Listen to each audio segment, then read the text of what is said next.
There's a film set flavour about the Circassian orderlies, and the king himself is a figure as romantic as his entourage. His Majesty the King of Jordan invites us to share the life of a busy monarch for a day.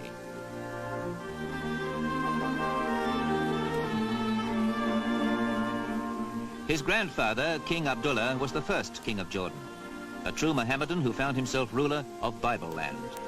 It is natural that his successor should give audience to one of the Christian bishops who administer the holy places in his domain, such places as Bethlehem, Jericho, Old Jerusalem, and the Mount of Olives. But this is just the early morning start of a crowded day that began with the reading and signing of state papers and has to continue with a royal tour of villages where new irrigation schemes are underway.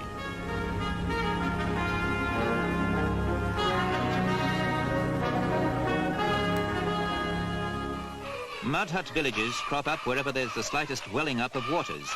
But King Hussein wants to modernize his country, so he keeps constantly in touch with his easygoing people, galvanizing them into action. Never has a sovereign been closer to his subjects or better loved.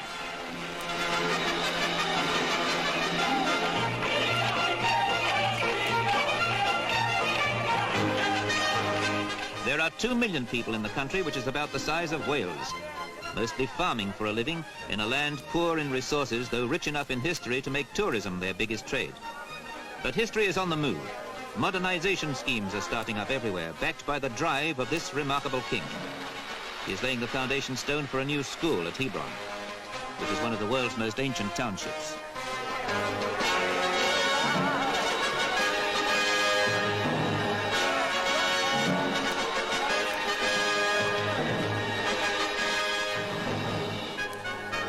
There's a heavy schedule ahead, but the royal route takes us along the shores of the Dead Sea, where there's a race course.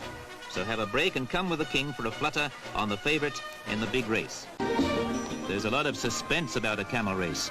It's a cat-and-mouse affair, with riders at first going slow and keeping together in a bunch, each one trying to judge the right moment to put in a burst of speed.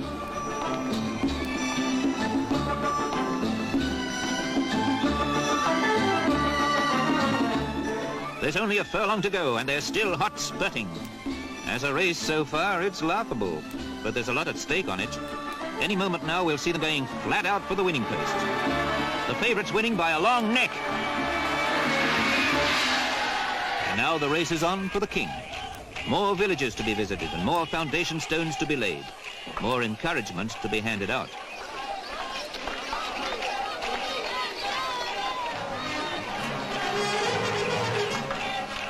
There's time for one more break at Aqaba, Jordan's one and only port on the Red Sea.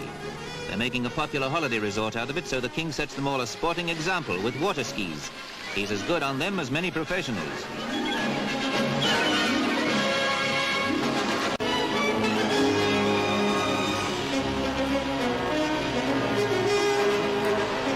But time isn't standing still. The king must be moving again in that relentless motorcade that takes him round the kingdom that he is determined to bring up to date as something that can find a prosperous place in this 20th century of speed.